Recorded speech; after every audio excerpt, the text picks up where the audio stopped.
ነበር ማለት ነው። እንደዛ ባይሆንማ ክፍል ውስጥ አላገኘውም ነበር።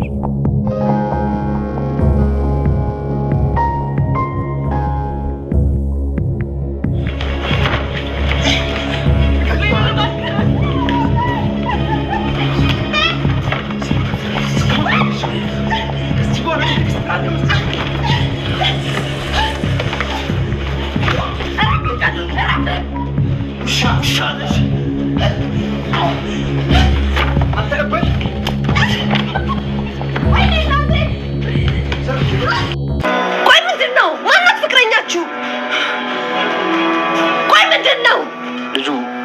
አዶኒ በስተመጨረሻም እንግዲህ ያው ህጻናት ያሉበትን ቦታ በማወቅ አዶኒ ሄዶ ማለት ነው እራሱ ካሉበት ቦታ አስወጥቷቸዋል ማለት ነው። እጅግ በጣም ሁሉን ነገር እየተጨናነቀ እንዲሁም ደግሞ እንዴት አድርጌ ነው እውነቱን ማጋለጥ ያለብኝ፣ እንዴት አድርጌ ነውስ የልጆቹን ነገርስ የማውቀው ባለው መሰረት በስተመጨረሻም እንግዲህ አሁን ላይ ልጆቹን ማለት ነው ከታሰሩበት ካሉበት ነገር ለማውጣት ችሏል ማለት ነው። ሌላው ወይዘሮ ሄለን አንዲት ልጅ ጠፍታለች፣ ከአንዷ ሴቷ ጠፍታለች ስትል ነበር። አሁን ላይ ግን ሁላቸውም የሚወጡበት አጋጣሚ ተፈጥሯል ማለት ነው። ሌላው እንግዲህ ኤልሹ ነች። ኤልሹ አሁን ላይ እንግዲህ ወንድሟ ሲያነበው የነበረውን አባቷ የጻፈውን መጽሐፍ ማለት ነው እንግዲህ የህይወቱን አንዳንድ ነገሮችን ጠቃሚ ናቸው ያላቸውን ነገሮች እያንዳንዱ እንግዲህ አባቷ ጽፎላት ነበረ። ጽፎ አስቀምጦ በማስታወሻ ደብተር በሚጽፍበት ሰዓት ስላለው ስለ ሁኔታው እያንዳንዱ ማለት ነው ጽፎ ስላስቀመጠ እስኪ ላንብበው በማለት እንግዲህ ያው ከቤሉን ክላስ በመውሰድ የአባቷን ማስታወሻ ለማንበብ ወስናለች ማለት ነው። በምታነብበት ሰዓት እንግዲህ በእርግጠኝነት ያው የእሱ ልጅ እንዳልሆነች የምታውቅ ይሆናል። ስለዚህ ወንድሜ ሲያጨናንቀውና እጅግ በጣም ሲቀርበኝ የነበረ ለካ ይሄንን በማንበብ ነው ብላ በእርግጠኝነት ከቤሉን ጎን ትቆማለች ብዬ አስባለሁ። ምክንያቱም ወይዘሮ ሄለን እጅግ በጣም የተበደለች በመምሰል በጣም ብዙ ነገሮችን ስታደርግ ነበረ ማለት ነው ከእሷ ጋር ማለት ነው። እና ወይዘሮ ሄለን ስለ እሷ ጉዳይ እውነታውን የምታውቅበት ይሆናል። ሲቀጥል ደግሞ አባቴ እሱ ካልሆነ አባቴ ማን ነው የሚል ጥያቄም ያው ራሷ ኤልሹ የምጠይቅ ይሆናል ማለት ነው። በነገራችን ላይ ራሷ ወይዘሮ ሄለንም ወንድሟን ደግሞ ስለ ወንድሟ እኮ ወንድሜን እንዴት ከቤት ውጣ ትይዋለሽ በማለት ልጄ ተጣልታኛለሽ ለአንዴና ለመጨረሻ፣ አሁን ላይ በጣም አምራለች፣ ዞር ብላ ራሱ የምታየኝ አይመስለኝም በማለት እንግዲህ ለቴዲ ስትናገር ነበር ወይዘሮ ሄለን ማለት ነው። እሷ ልጅሽ ነች፣ ምንም ቢሆን ምንም ትገናኛላችሁ፣ ይቅርም ትባበላላችሁ፣ ችግር የለውም በማለት ደግሞ እውነቷን ነው የተናገረችውን ነገር ምን ትክክለኛ እኮ ወንድሟ መስሏት ነው በማለት እንግዲህ የሚል ቃል ወጥቷታል ማለት ነው። እና በዚህ ጉዳይ ደግሞ ቴዲ ድንገት ነበር ያለው። ምን ለማለት ፈልገች ነው? ወንድሟ አይደለም እንዴ? ወንድሟ እኮ ነው። የአንድ አባት ልጆች መሆናቸውን ምን ነው ረሳሽ? ስለዚህ በአንድ አባት ከሆነ ግን የግድ እኔ ካልወለድኩት ነው እንደ የምትዩ በማለት እንግዲህ መልሶላታል ማለት ነው። አዎ እሱስ ልክ ነህ፣ ግን ያው ስለምታካብደው ነው በማለት መልሳለች ማለት ነው።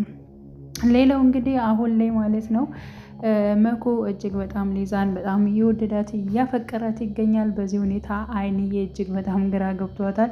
ምንድን ነው ይሄን ያክል ጥምዝዝ ብለህ አንገትህ እስከሚሰበር ድረስ እሷን የምታየት ለምንድን ነው አርፈ የማትቀመጠው በማለት እንግዲህ ለሊዛን ራሱ ስትናገር ነበረ ማለት ነው። ስለ አዶኒና እንዲሁም ደግሞ ስለ ኑኑ ማለት ነው ጉዳይ ያው እንግዲህ አዶኒ እጅግ በጣም ከፍቶት ስለነበር አንድ የምትረዳኝ ወይንም ደግሞ የማወራት ራሷ ኑኑ ነሽ በማለት እንግዲህ ወደ ክላሷ ሄዶ ነበረ። ክላሷ ውስጥ በር ዘግተው በሚያወሩበት ሰዓት አሁን ላይ በጣም እየደከመው እንደሆነ እንዲሁም ደግሞ ሁሉም ነገር ተስፋዬ ሁሉ እየተሟጠጠ ነው፣ ምን እንደማደርግ አላቅም። በፊት በጣም ብዙ አላማዎች ነበሩኝ፣ አባቴ ካረፈ በኋላ ግን ሁሉም ነገር ዝብርቅርቅ ብሎብኛል። እዚህ ቤት ራሱ መቀመጥ ሳልፈልግ ነው ዝም ብዬ እየተቀመጥኩትኝ በማለት እንግዲህ እያንዳንዱ የጨነቀውን ነገር ለሷ እያስረዳት ነበረ።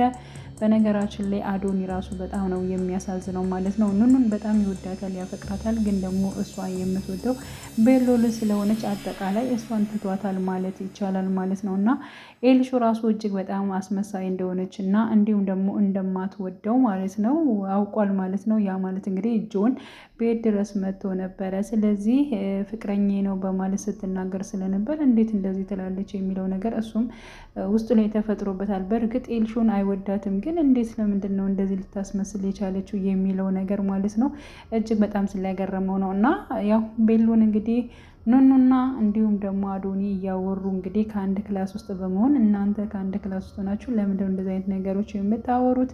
ለምንስ ነው የመጣኸው? በማለት እንግዲህ ያው ከአዶኒ ጋር እንደተጣሉ እንዲሁም ሊዛ መታ እንደገላገለች። በነገራችን ላይ ሊዛ በጣም ጎበዝ ልጅ ነች። መገላገል እንዴት እንደምገለግላቸው በመሀላቸው ግብት እያለች ብቻ በጣም የምታስቅና በጣምም ደግሞ ምርጥ ልጅ ነች ማለት ነው። እና ሊዛ በጣም ነው የምትመቻቸው። እንግዲህ ላይክ በማድረግ እንግዲህ ገለጹ ለማለት እወዳለሁ ማለት ነው። በዛ ላይ እንግዲህ አሁን ላይ መሲ ማለት ነው ቴዲ ይቅርታ ጠይቋታል። ቴዲ ይቅርታ በማለት ሳቅ ብሎ ማለት ነው እጄን ምን አለ በቆረጠው፣ ለምንድን ነው እንደዚያ ያደረግኩት? እባክሽን መስዬ በጣም ነው የምወድሽ የማፈቅርሽ፣ ካላንቺ ማን አለኝ? እባክሽን ይቅርታ አድርግልኝ እያለ እያነፈረቀ እያስመሰለ ይገኛል። በጣም አስመሳይ ነው በነገራችን ላይ። ከእንደዚህ አይነቱ አስመሳይ ማለት ነው እንደው አስመሳይ ሆኖ ገብቶ ሆዳችሁ ለሚበላ እንደው ይጠበቃችሁ ለማለት እወዳለሁ። ለመናገር ቴዲ በጣም ያስመስላል፣ በጣም ይችላል ማለት ነው። እንግዲህ ያው በሱ ድራማ እስከሆነ ድረስ ግን ደግሞ ልክ እንደሱ ያሉ እባብ የሆኑ ሰዎች እንዳሉ ማሳያ ነው። በነገራችን ላይ እንደዚህ አይነት ሰው አለ ለማለት እያንዳንዱ ለእኛ ትምህርት እንዲሆነን ነው ማለት ነው። እና በእርግጠኝነት ደግሞ አሁን ይቅርታ ባታደርግልኝም ወደፊት ታደርግልኛለሽ፣ ራስሽ መተሽ ይቅርታ እንደምትይኝ ምናምን እያለ ሲናገር ነበረ። ስለዚህ መሲም በእርግጠኝነት ማለት ነው እንደዚህ ሲያለቅስ ሲያነፈርቅ ምናምን ሲናደር ሲበሳጭ ስታየው ማለት ነው ይቅርታ ታደርግለታለች ብዬ ነው የማስበው። ግን መሲ መንቃት መቻል አለባት፣ መንቃት አለባት። የቴዲን ድራማ ማወቅ መቻል አለባት። እየተጫወተባት መሆኑን ማወቅ አለባት። እንዲሁም ደግሞ ከወንጀል ስራዎቹ እንዳልወጣ ማወቅ አለባት። ከቤት ውስጥ በታሰረው ግለሰብም የሱን ድምፅ መስማት አለባት። ከዛ በኋላ ግን በእርግጠኝነት እሷ አሸናፊ መሆን መቻል አለባት። እንደዚህ እንደተጫወተባትማ እሷም በሱ ላይ መጫወት መቻል አለባት። አሳልፋ ለሕግ መስጠት አለባት። እያንዳንዱ የሚሰራቸው መጥፎ ነገሮችን አሳልፋ ቴዲን መስጠት አለባት ብዬ አስባለሁ። መንቃት አለባት ብዬ ነው የማስበው ማለት ነው። ማነፍረቋን ምናምን ሁሉን ነገር ይሄ ፍቅር የሚለውን ነገር ትታ በነገራችን ላይ ብላለች፣ እኔ እውነቱን ካወቅኩኝ በኋላ እውነት አልተውህም ገደል ነው የምከት ብለዋለች ማለት ነው። ስለዚህ በፎከረችው ድረስ ነው የምትጓዘው ማለት ነው። እና ያው እንግዲህ ቀጣይ ምን ሊፈጠር ይችላል የሚለውን እንግዲህ አብረን የምናየው ይሆናል ማለት ነው። ውድ የቻናሌ ተከታታዮች ቤተሰቦቼ በያላችሁበት ሰላማችሁ ይብዛልኝ። ለቤቴ አዲስ የሆናችሁ የደውል ምልክቱን በመጫን ቤተሰቡን ላይክ አድርጉ፣ አይከፈልበትም ማለት ነው። መልካም ጊዜ ተመኘውላችሁ።